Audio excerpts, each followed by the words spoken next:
고령자 복지주택에 들어가면 정말 노후 걱정을 내려놔도 되는 걸까요? 최점순 씨는 월세 5만 원에서 12만 원이라는 말을 처음 들었을 때 솔직히 마음이 많이 놓였다고 했습니다. 집 걱정만큼은 이제 끝났구나. 그렇게 생각하며 이곳에 들어왔습니다. 하지만 생활이 시작되고 나서야 월세 말고 미처 계산하지 못했던 현실들이 조금씩 모습을 드러내기 시작합니다. 오늘은 고령자 복지주택에서 실제로 생활하고 있는 한 분의 이야기를 들려드립니다. 최점순 씨는 올해 72살입니다. 3년 전까지만 해도 서울 외곽의 작은 빌라에서 전세로 살고 있었어요. 보증금 5천만 원. 그게 그가 가진 전부였습니다. 남편이 먼저 세상을 떠난 뒤 혼자 살기 시작한 지 벌써 8년. 국민연금과 기초연금 합쳐서 70만 원 남짓이 한 달 생활비였어요. 그런데 문제가 생겼습니다. 집주인이 전세를 월세로 바꾸겠다고 했거든요. 보증금 2천만 원에 월세 35만 원. 계산을 해봤어요. 전세금 차액 3천만 원이 손에 들어와도 매달 35만 원씩 나가면 7년이면 바닥이 납니다. 그때 나이가 79, 80 되기 전에 또 집을 구해야 하는 거예요. 그는 밤잠을 설쳤습니다. 이 나이에 또 이사를 해야 하나. 그것도 돈이 다 떨어진 다음에. 그러다 주민센터에서 처음 들었어요. 고령자 복지주택이라는 게 있다고. 보증금 300만 원, 월세 5만 원. 거기다 한번 들어가면 평생 살 수 있다고요. 처음엔 믿기지 않았어요. 그런 집이 진짜 있어? 신청하고 몇 달을 기다렸습니다. 그리고 당첨 연락을 받았어요. 5천만 원 전세금 중 300만 원만 보증금으로 내고 나머지는 고스란히 손에 남았습니다. 매달 70만 원 중 5만 원만 월세로 나가니까 65만 원이 생활비로 남았어요. 입주 전에 현장을 보러 갔습니다. 건물 안에 경로당도 있고 건강관리실, 식당까지 갖춰져 있었어요. 문턱 없는 구조에 화장실엔 안전 손잡이까지. 혼자 살아도 안심이 되겠구나. 복지관이 바로 붙어 있으니 외롭지도 않겠구나. 이사 날짜를 잡으면서 오랜만에 마음이 가벼웠습니다. 드디어 걱정 없이 살 수 있는 집이 생겼구나. 이제 노후 걱정은 끝이구나. 그때까지만 해도 그는 진심으로 그렇게 믿고 있었습니다. 입주 첫날, 최점순 씨는 빈 방에 서서 한참을 둘러봤습니다. 넓지는 않았어요. 하지만 혼자 살기엔 충분했습니다. 창문으로 햇살이 들어왔고 바닥은 깨끗했어요. 화장실 손잡이를 잡아보니 튼튼하게 고정돼 있었습니다. 여기서 살면 되겠구나. 이제 진짜 내 집이구나. 짐을 풀면서 계속 그 생각만 했어요. 월세 5만 원. 이 돈이면 한 달에 65만 원이 남는다. 밥 해먹고 병원 다니고 가끔 손주한테 용돈도 줄 수 있겠다. 그는 그렇게 계산하고 있었습니다. 그런데요. 첫 달이 지나고 나서야 그가 빠뜨린 게 있다는 걸 알게 됐어요. 월세는 5만 원이 맞았습니다. 하지만 그게 전부가 아니었어요. 전기세 고지서가 왔습니다. 혼자 사는데 뭘 얼마나 썼다고. 그렇게 생각하며 열어봤어요. 1만 8천 원. 의료급여 수급자라 할인이 적용됐는데도 그 정도가 나왔습니다. 며칠 뒤 수도세 고지서가 왔어요. 8천 원. 가스비도 왔습니다. 난방은 거의 안 틀었는데 밥 해먹고 물 때운 것만으로 1만 원이 나왔어요. 그는 고지서들을 나란히 놓고 계산기를 두드렸습니다. 전기, 수도, 가스 합치니까 3만 6천 원이었어요. 월세보다는 적었지만 어쨌든 매달 나가는 돈이었습니다. 그때 처음 생각했어요. 아, 이건 내가 몰랐던 부분이구나. 하지만 끝이 아니었어요. TV 수신료 청구서가 또 왔습니다. 휴대폰 요금도 있었어요. 원래 쓰던 거니까 당연히 내 돈이었고요. 그리고 가장 큰 게 남아 있었습니다. 밥. 고령자 복지주택이라고 해서 식사가 나오는 줄 알았냐고요? 그건 아니었어요. 건물 안에 식당이 있긴 했습니다. 하지만 공짜가 아니었어요. 한 끼에 3,000원에서 4,000원. 저렴한 편이긴 하지만 매일 3끼를 다 사 먹으면 한 달에 27만 원이 넘어갑니다. 그래서 그는 직접 해먹기로 했어요. 근처 마트에서 장을 봤습니다. 쌀, 계란, 두부, 채소. 아끼고 아껴서 샀는데도 일주일치에 3만 원이 들었어요. 한 달이면 12만 원. 반찬 사고 가끔 외식하면 15만 원은 금방 넘었습니다. 그는 다시 계산기를 꺼냈어요. 월세 5만 원. 공과금 3만 6천 원. 식비 15만 원. 통신비까지 합치면 한 달에 25만 원 정도가 나갔습니다. 70만 원 중 25만 원. 남는 건 45만 원이었어요. 물론 전세 살 때보다는 나았습니다. 월세 35만 원 내면서 생활비까지 쓰던 때보다는 훨씬 숨통이 트인 건 맞았어요. 그런데 마음 한쪽이 허전했습니다. 월세 5만 원이라는 말만 듣고 한 달에 5만 원만 나가는 줄 알았거든요. 생활비가 따로라는 건 당연한 건데 왜 그걸 생각 못했을까? 그는 스스로에게 물었습니다. 사실 이건 이 집만의 문제는 아니에요. 어디서 살든 밥은 먹어야 하고 전기는 써야 하잖아요. 다만 그가 기대했던 건 이 집에 들어오면 다 해결된다는 거였어요. 현실은 달랐습니다. 집값은 해결됐지만 생활은 여전히 스스로 꾸려가야 했어요. 그는 그때부터 가계부를 쓰기 시작했습니다. 어디서 얼마가 나가는지 눈으로 직접 확인하고 싶었거든요. 한 달, 2달이 지나면서 그는 서서히 이 집의 구조를 이해하게 됩니다. 월세가 싼 건 맞다. 하지만 그게 생활 전체가 싸다는 뜻은 아니다.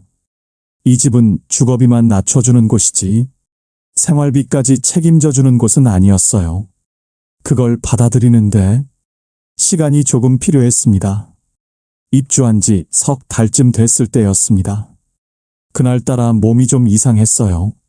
아침부터 머리가 무겁고 온몸이 으슬으슬했거든요. 감기인가 싶어서 약을 먹고 누웠습니다. 저녁이 되니까 열이 올랐어요. 이마를 짚어보니 뜨거웠습니다. 혼자 사는 집에서 열이 나면 참 막막하거든요. 누가 물 한 잔 떠다 주는 것도 아니고 이마에 수건 올려주는 사람도 없어요. 그는 침대에 누운 채 천장만 바라봤습니다. 고령자 복지주택이니까 누군가 와서 도와주지 않을까. 잠깐 그런 생각이 스쳤어요. 하지만 아무도 오지 않았습니다. 당연한 거예요. 이곳은 요양원이 아니거든요. 건물 안에 건강관리실이 있긴 했습니다. 낮 시간에 간호사가 상주하는 곳이에요. 혈압도 재주고 간단한 건강 상담도 해줘요. 그런데 밤에는 문을 닫습니다. 그가 열이 난 건 저녁 8시쯤이었어요. 건강관리실은 이미 닫혀 있었고 복지관도 운영 시간이 끝난 뒤였습니다. 비상벨이 있긴 했어요. 화장실과 침실에 설치된 빨간 버튼. 위급할 때 누르면 관리실로 연결된다고 했어요. 그런데 열이 난다고 비상벨을 누를 수는 없잖아요. 119를 부를 정도는 아니었고 그냥 누워서 버텨야 하는 상황이었습니다. 그는 물을 마시려고 일어났어요. 어지러웠습니다. 부엌까지 걸어가는 게 힘들었어요. 겨우 물을 떠서 돌아와 다시 누웠습니다. 그때 생각했어요. 만약 지금 쓰러지면 어떻게 되지? 아무도 모르겠구나. 아들한테 전화할까 싶었지만 밤늦은 시간에 걱정만 끼칠 것 같았어요. 그래서 참았습니다.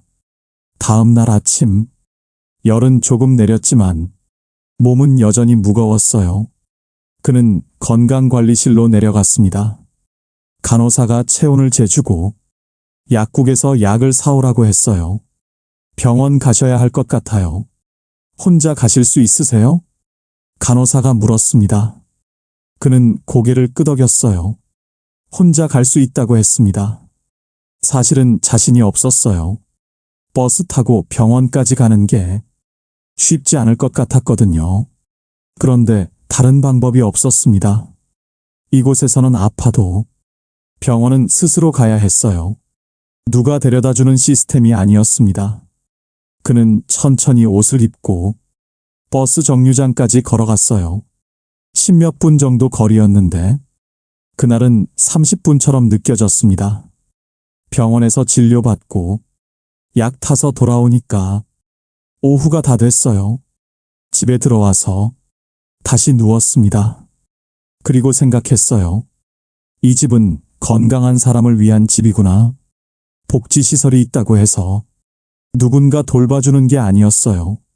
건강관리실은 상담을 해주는 곳이지 간병을 해주는 곳이 아니었습니다. 아프면 스스로 병원에 가야 하고 약도 스스로 챙겨 먹어야 했어요. 만약 거동이 어려워지면 이 집에서 계속 살 수 있을까? 그는 처음으로 그런 생각을 했습니다. 입주할 때는 몰랐어요. 건강하니까요. 혼자서 다 할 수 있으니까요. 그런데 하룻밤 아프고 나니까 보이는 게 달라졌습니다. 이 집은 혼자 생활할 수 있는 사람을 위한 곳이에요. 스스로 밥 해 먹고, 스스로 병원 다니고, 스스로 일상을 꾸려갈 수 있는 사람. 그게 이 집의 전제였습니다. 도움이 필요한 순간이 오면 이 집은 더 이상 선택지가 아닐 수도 있어요. 그는 며칠 뒤 완전히 나았습니다. 다시 평소처럼 생활하게 됐어요. 하지만 그날 밤의 기억은 남았습니다. 혼자 열이 나서 누워있던 밤, 천장만 바라보며 버텼던 시간, 그때 느꼈던 막막함은 쉽게 잊히지 않았어요. 어느 주말이었어요. 아들이 오랜만에 찾아온다고 했습니다. 손주도 데리고 온다고요. 최점순 씨는 아침부터 분주했어요. 방을 치우고 과일을 깎아놓고 손주가 좋아하는 과자도 사뒀습니다. 오후 2시쯤 아들이 도착했어요. 손주가 뛰어들어오면서 안겼습니다. 할머니! 그 한마디에 마음이 풀어졌어요. 아들은 집안을 둘러봤습니다. 깔끔하고 안전하게 돼 있다며 안심이 된다고 했어요. 거실에 앉아서 이야기를 나눴습니다. 손주는 과자를 먹으며 돌아다녔고요. 시간이 금방 갔어요. 어느새 저녁이 됐습니다. 아들이 말했어요. 엄마, 오늘 여기서 자고 갈까? 내일 아침에 같이 밥 먹고 가면 안 돼? 최점순 씨는 잠깐 말이 없었습니다. 사실 그러고 싶었어요. 손주랑 아침까지 같이 있고 싶었거든요. 그런데 이 집에서는 그게 어려웠습니다. 입주할 때 안내를 받았어요. 가족이나 지인이 방문하는 건 자유롭지만 숙박은 원칙적으로 제한된다고요. 공동주택이라서 그렇다고 했어요. 한 사람이 계약한 집에 다른 사람이 계속 머무르면 관리가 어려워진다고요. 규정이 그렇다는 건 알았어요. 이해도 됐습니다.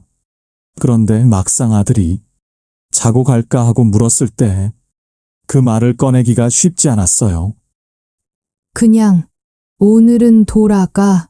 다음에 낮에 또 와. 아들은 고개를 갸우뚱했어요. 왜? 좁아서 그래? 우리 거실에서 자도 되는데. 최점순 씨는 웃으면서 말했습니다. 아니야. 그냥 그렇게 하자. 엄마도 피곤하고. 사실대로 말하기가 좀 그랬어요. 이 집에서는 가족도 못 재운다고 하면 아들이 어떻게 생각할까 싶었거든요. 아들은 더 묻지 않았어요. 짐을 챙기고 손주 손을 잡았습니다. 현관에서 인사를 했어요. 손주가 손을 흔들었습니다. 할머니, 다음에 또 올게요. 문이 닫히고 나니까 집이 갑자기 조용해졌어요. 최점순 씨는 거실에 앉아서 한참을 멍하니 있었습니다. 내 집인데, 내 가족인데, 왜 재우면 안 되는 걸까? 머리로는 이해가 됐어요. 공동주택이니까요. 규칙이 있어야 질서가 유지되니까요. 그런데 마음은 달랐습니다. 예전에 살던 집에서는 아들이 오면 당연히 재웠어요. 명절이면 며느리까지 와서 다 같이 북적북적했거든요. 여기서는 그게 안 됐습니다. 물론 절대로 안 된다는 건 아니에요. 사정이 있으면 관리실에 미리 말하고 허락을 받으면 되는 경우도 있다고 들었어요. 그런데 그게 번거롭잖아요. 매번 허락을 받아야 한다는 게요. 내 집인데 눈치를 봐야 하는 느낌. 그게 조금 불편했습니다. 며칠 뒤 아들한테 전화가 왔어요. 엄마, 그날 왜 자고 가지 말라고 했어? 혹시 불편한 거 있어? 최점순 씨는 솔직하게 말했습니다. 여기가 공동주택이라서 가족이 자고 가는 게 좀 그래. 규정이 그렇대. 아들이 잠깐 조용했어요. 그런 거였구나. 몰랐네. 전화를 끊고 나서 최점순 씨는 생각했습니다. 이 집은 내 집이 맞아. 하지만 완전히 자유로운 건 아니구나. 혼자 사는 데는 문제가 없었어요. 조용하고 편했습니다. 그런데 가족이 오면 달랐어요. 예전처럼 마음껏 할 수 없는 부분들이 있었어요. 이 집은 혼자 살기 위한 집이지 가족과 함께하기 위한 집은 아니었습니다. 그걸 받아들이는데 시간이 조금 필요했어요. 다음에 아들이 오면 낮에 밖에서 밥을 먹자고 해야겠다. 그는 그렇게 마음을 정리했습니다. 최점순 씨는 원래 생선구이를 좋아했어요. 예전 집에서는 일주일에 두세 번은 고등어나 삼치를 구워 먹었거든요. 밥 한 공기에 잘 구운 생선 한 토막. 그게 그에게는 최고의 한 끼였습니다. 이 집에 이사 오고 나서도 처음엔 그렇게 했어요. 어느 날 저녁, 고등어를 사다가 프라이팬에 올렸습니다. 기름이 튀고 고소한 냄새가 퍼졌어요. 맛있게 먹고 설거지를 했습니다. 창문을 열어 환기도 시켰어요. 그런데 다음 날 아침, 복도에서 이웃을 마주쳤습니다. 어제 생선 구우셨어요? 그 말투가 좀 묘했어요.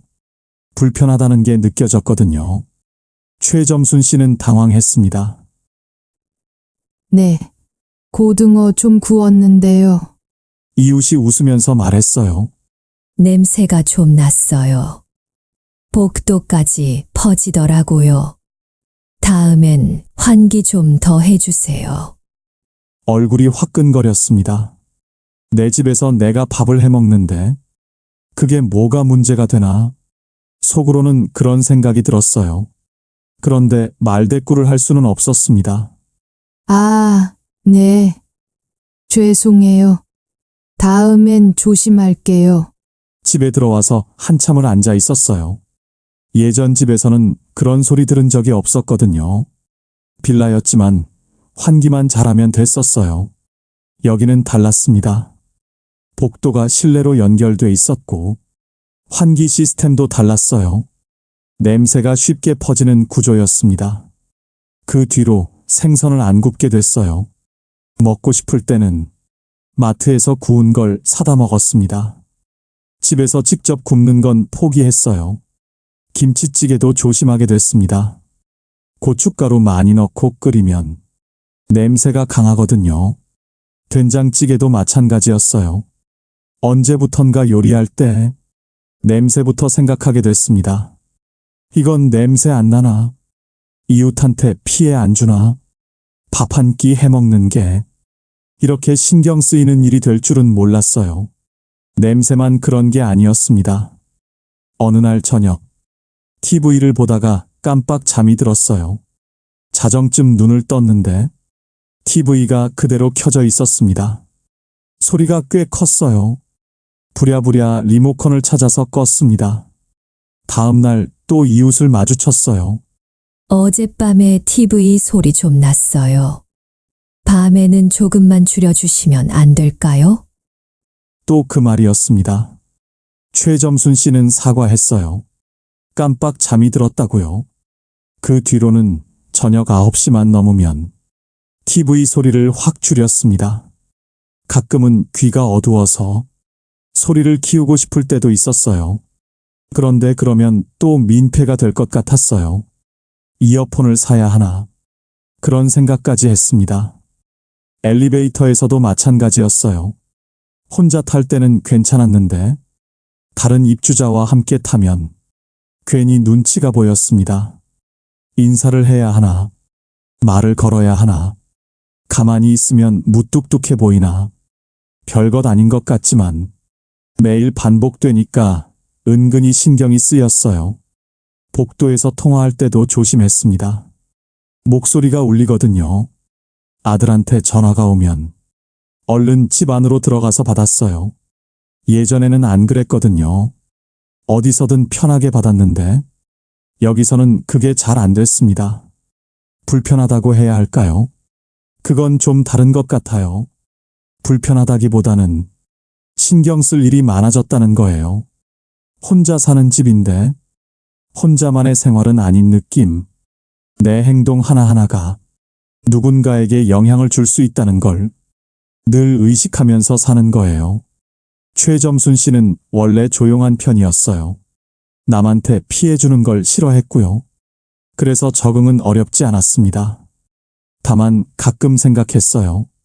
예전처럼 마음 편하게 생선 굽고 TV 크게 틀고 아무 눈치 안 보고 살던 때가 문득 그리울 때가 있었어요. 이 집에서의 생활은 배려가 기본이었습니다.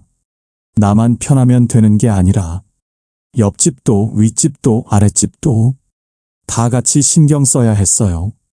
그게 공동주택이라는 거였습니다. 익숙해지는데 시간이 좀 걸렸어요. 지금은 많이 적응했습니다. 그래도 가끔은 생각해요. 고등어 한 마리 마음껏 굽고 싶다. 최점순 씨가 이 집을 처음 봤을 때 위치는 크게 신경 쓰지 않았어요. 버스 정류장까지 걸어서 15분, 병원까지는 버스로 20분, 마트는 걸어서 10분 거리. 나쁘지 않다고 생각했습니다. 예전에 살던 동네보다 조금 외진 건 맞았어요. 하지만 감당할 수 있는 정도였거든요. 입주 초반에는 괜찮았습니다. 날씨 좋은 날 마트까지 걸어가는 게 산책처럼 느껴지기도 했어요. 버스 타고 병원 다녀오는 것도 별로 힘들지 않았고요. 그런데 시간이 지나면서 조금씩 달라지기 시작했습니다. 그해 겨울이 유난히 추웠어요. 병원 가는 날이었습니다. 두꺼운 외투를 입고 집을 나섰어요. 버스 정류장까지 15분. 예전엔 그냥 걸었던 거리였는데 그날은 유독 멀게 느껴졌습니다. 바람이 세게 불었거든요. 목도리를 둘러도 얼굴이 시렸어요. 중간에 한 번 쉬었습니다. 아파트 화단 옆 벤치에 잠깐 앉았어요. 숨을 고르고 다시 걸었습니다. 정류장에 도착하니까 버스가 막 떠난 뒤였어요. 다음 버스는 20분 뒤. 바람 부는 정류장에서 20분을 기다렸습니다. 병원에 도착했을 때는 이미 지쳐 있었어요. 진료받고 약 타고 다시 버스를 기다렸습니다. 집에 돌아오니까 오후 4시였어요. 아침 10시에 나갔는데 6시간이 걸린 거예요. 그날 저녁밥도 제대로 못 먹고 바로 누웠습니다. 너무 피곤했거든요. 그때 처음 생각했어요. 이 거리가 앞으로도 괜찮을까? 지금은 걸을 수 있으니까 괜찮아요. 버스도 탈 수 있고요. 그런데 5년 뒤에는, 10년 뒤에는 다리가 더 약해지면 이 15분이 30분이 될 수도 있어요. 버스 계단 오르는 게 힘들어질 수도 있고요. 병원 한 번 가는 게 하루 일이 될 수도 있겠구나. 그런 생각이 들었습니다. 여름에도 마찬가지였어요. 장을 보러 마트에 갔습니다. 쌀이랑 채소를 좀 샀어요. 짐이 무거웠습니다. 양손에 장바구니를 들고 집까지 걸어왔어요. 10분 거리라고 했는데 그날은 20분이 넘게 걸렸어요. 중간에 2번이나 멈춰서 짐을 내려놓고 쉬었거든요. 땀이 비 오듯이 흘렀습니다. 집에 도착해서 짐을 내려놓고 한참을 헐떡거렸어요. 쌀 한 포대가 이렇게 무거웠나? 예전엔 별것 아니었는데 그때 느꼈습니다. 거리는 그대로인데 내 몸이 달라지고 있구나. 젊었을 때 10분 거리와 이른이 넘어서의 10분 거리는 같은 거리가 아니었어요. 택배로 시키면 되지 않냐고요? 맞아요. 요즘은 쌀도 배달이 되고 채소도 주문할 수 있어요. 그런데 최점순 씨 세대는 직접 눈으로 보고 사는 게 익숙했습니다. 싱싱한 건지 확인하고 싶고 만져보고 고르고 싶은 거예요. 그게 습관이었거든요. 물론 조금씩 바꿔가고 있긴 해요. 무거운 건 배달로 시키고 가벼운 것만 직접 사러 가고요. 하지만 그것도 쉽지 않았습니다. 스마트폰으로 주문하는 게 아직 서툴었거든요. 아들한테 물어가면서 겨우 한 번 시켜봤어요.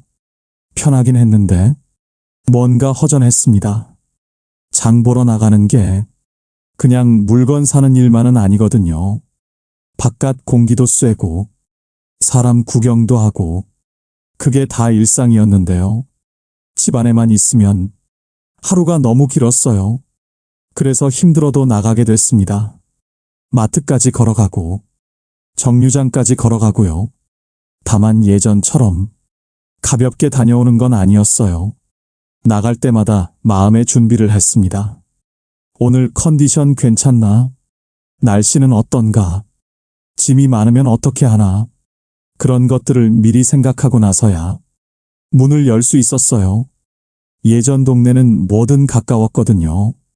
병원도 걸어서 5분, 마트도 바로 앞이었어요. 여기는 달랐습니다. 조용하고 공기 좋은 건 맞았어요. 복지시설도 잘 돼 있었고요. 그런데 생활권이 좁았습니다. 가까운 곳에 뭐가 있는지보다 내가 얼마나 움직일 수 있는지가 더 중요해졌어요. 최점순 씨는 요즘 생각합니다. 지금은 괜찮아. 아직은 걸을 수 있으니까. 그런데 언제까지 이렇게 할 수 있을까? 그 질문에 대한 답은 아직 찾지 못했습니다. 최점순 씨가 이 집에 산 지 어느새 3년이 됐습니다. 처음엔 몰랐던 것들이 많았어요. 생활비가 따로라는 것도, 아프면 혼자 버텨야 한다는 것도, 가족이 자고 가기 어렵다는 것도 하나씩 부딪히면서 알게 됐습니다. 그렇다고 이 집이 나쁘다는 건 아니에요. 오히려 지금은 이 집이 자기한테 맞는다고 생각해요. 다만 모든 사람한테 맞는 집은 아니라는 걸 이제는 알게 됐습니다. 가끔 지인들한테 연락이 와요. 나도 고령자 복지주택 들어가고 싶은데 어때? 살만해? 그러면 최점순 씨는 먼저 이렇게 물어봐요. 혼자서 밥 해 먹을 수 있어? 혼자서 병원 다닐 수 있어? 그게 제일 중요하거든요. 이 집은 누군가 돌봐주는 집이 아니에요. 요양시설도 아니고 실버타운도 아니에요. 복지시설이 있긴 하지만 그건 부가적인 거예요. 기본은 혼자 사는 거예요. 스스로 일상을 꾸려가는 거예요. 밥도 직접 해야 하고 청소도 직접 해야 하고 아프면 직접 병원에 가야 해요. 그게 가능한 사람한테는 정말 좋은 선택지가 될 수 있어요. 월세가 싸니까 경제적 부담이 확 줄어들거든요. 최점순 씨처럼 국민연금이랑 기초연금으로 70만 원 정도 받는 분들한테는 이 집이 정말 큰 도움이 됩니다. 일반 월세로 35만 원 내면 남는 돈이 거의 없잖아요. 여기선 월세가 5만 원이니까 그 차이가 어마어마한 거예요. 그리고 오래 살 수 있다는 것. 이것도 큰 장점이에요. 계약 갱신하면서 30년, 50년까지 살 수 있거든요. 나이 들어서 집 걱정 안 해도 된다는 게 얼마나 마음 편한 일인지 몰라요. 이사 걱정 없이 죽을 때까지 여기 있을 수 있다는 거. 그게 이 집의 가장 큰 장점이었습니다. 하지만요, 이 집이 안 맞는 사람도 있어요. 최점순 씨가 보기에 이런 분들한테는 좀 어려울 것 같았어요. 첫 번째, 사람 만나는 걸 좋아하는 분. 이 집은 조용해요. 너무 조용해요. 입주민들이 대부분 혼자 사시는 분들이고 다들 조용히 지내거든요. 복도에서 마주쳐도 인사 정도만 하고 지나가요. 함께 어울려서 뭘 하는 분위기는 아니에요. 물론 복지관에서 프로그램이 있긴 해요. 체조도 하고 노래교실도 하고요. 그런데 그것도 본인이 적극적으로 나가야 해요. 가만히 있으면 아무도 안 불러요. 사람들이랑 북적북적하게 지내고 싶은 분은 여기가 좀 심심할 수 있어요. 두 번째, 가족이 자주 오가는 분. 아까 말씀드렸듯이 가족이 방문하는 건 괜찮아요. 하지만 숙박은 어려워요. 명절 때 자녀들이 와서 다 같이 자고 가고 싶은 분들한테는 이 구조가 불편할 수 있어요. 예전처럼 온 가족이 모여서 북적이는 명절은 여기선 기대하기 어렵거든요. 세 번째, 건강이 많이 안 좋으신 분, 혼자 거동하기 힘들거나 누군가 도움이 필요한 분은 이 집이 맞지 않아요. 여기는 돌봄 서비스가 없거든요. 건강관리실에서 상담은 해주지만 매일 챙겨주는 건 아니에요. 거동이 불편해지면 다른 선택지를 찾아야 해요. 요양시설이나 돌봄 서비스가 있는 곳으로요. 최점순 씨는 그래서 요즘 건강관리에 더 신경을 씁니다. 여기서 오래 살려면 내가 건강해야 하거든요. 아침마다 복지관에서 하는 체조에 나가고 일주일에 2번은 산책을 해요. 다리 힘이 빠지면 이 집에서 못 살게 될 수도 있으니까요. 그게 이 집의 조건이에요. 스스로 생활할 수 있는 동안은 최고의 선택이 될 수 있어요. 하지만 그게 어려워지면 다른 준비를 해야 해요. 최점순 씨는 지금 그 두 가지를 다 생각하고 있습니다. 지금 여기서 잘 사는 것, 그리고 나중을 위한 준비. 이 집은 영원한 답이 아니라 지금의 답이라는 걸 그는 알고 있었어요. 최점순 씨는 요즘 가끔 이런 생각을 해요. 입주 전에 이걸 알았더라면 마음의 준비가 달랐을 텐데. 그래서 혹시 고령자 복지주택을 고민하고 계신 분들이 있다면 몇 가지 이야기를 드리고 싶다고 했어요. 첫 번째, 월세만 보지 말고 생활비를 계산해 보세요. 월세 5만 원. 이 숫자만 보면 정말 싸 보여요. 하지만 실제로 한 달에 나가는 돈은 그보다 훨씬 많아요. 전기세, 수도세, 가스비, 거기다 식비, 통신비까지 최점순 씨 기준으로 한 달에 25만 원 정도가 나갔어요. 물론 일반 월세보다는 훨씬 적어요. 하지만 5만 원만 나가는 건 아니에요. 입주 전에 내 수입이 얼마인지, 거기서 25만 원 정도 빼면 얼마가 남는지, 그걸 먼저 계산해 보시는 게 좋아요. 두 번째, 내 건강 상태를 솔직하게 봐야 해요. 이 집은 혼자 생활할 수 있는 사람을 위한 집이에요. 밥을 직접 해 먹을 수 있는지, 버스 타고 병원에 갈 수 있는지, 계단 오르내리는 게 힘들지 않은지, 지금 당장은 괜찮더라도 1년 뒤, 3년 뒤를 생각해 보세요. 건강이 나빠지면 이 집에서 계속 살기 어려울 수 있어요. 그때를 위한 플랜 B도 미리 생각해 두는 게 좋습니다. 세 번째, 위치를 직접 가보세요. 고령자 복지주택은 도심보다 외곽에 있는 경우가 많아요. 공고문에 나온 주소만 보지 말고 직접 가보시는 걸 추천해요. 버스 정류장까지 얼마나 걸리는지, 병원은 어디에 있는지, 마트는 가까운지, 지도로 보는 것과 직접 걸어보는 건 달라요. 특히 날씨 안 좋은 날, 그 거리를 걸을 수 있을지 상상해 보시는 게 좋아요. 최점순 씨는 그걸 안 했거든요. 입주하고 나서야 거리가 부담이 된다는 걸 알았어요. 네 번째, 공동생활에 대해 생각해 보세요. 이 집은 내 집이지만 완전히 자유로운 공간은 아니에요. 냄새 나는 음식 조심해야 하고, 밤에 소리 크게 내면 안 되고, 가족이 자고 가기도 어려워요. 혼자 조용히 사는 게 편한 분한테는 아무 문제 없어요. 하지만 예전처럼 내 집에서 마음대로 하고 싶은 분한테는 스트레스가 될 수 있어요. 나는 어떤 생활을 원하는지, 이 집의 규칙을 받아들일 수 있는지, 그것도 미리 생각해 보시면 좋겠어요. 다섯 번째, 기대를 조금 낮추세요. 고령자 복지주택이라는 이름이 주는 느낌이 있어요. 복지주택, 고령자를 위한, 그래서 뭔가 다 해결될 것 같은 기대가 생겨요. 하지만 이 집은 주거비를 낮춰주는 집이지 생활 전체를 책임져주는 집은 아니에요. 들어오면 끝이 아니라 들어와서도 스스로 꾸려가야 해요. 그 마음의 준비가 있어야 입주하고 나서 실망하지 않아요. 최점순 씨는 처음에 그걸 몰랐어요. 월세 5만 원이라는 말에 모든 걱정이 끝날 줄 알았거든요. 막상 살아보니까 끝난 게 아니라 시작이었어요. 새로운 환경에 적응하고, 새로운 규칙을 배우고, 새로운 불편함과 타협하고, 그게 이 집에서의 생활이었습니다. 그래도 최점순 씨는 말해요. 후회하지 않는다고. 월세 35만 원 내면서 불안하게 살던 때보다 지금이 훨씬 낫다고.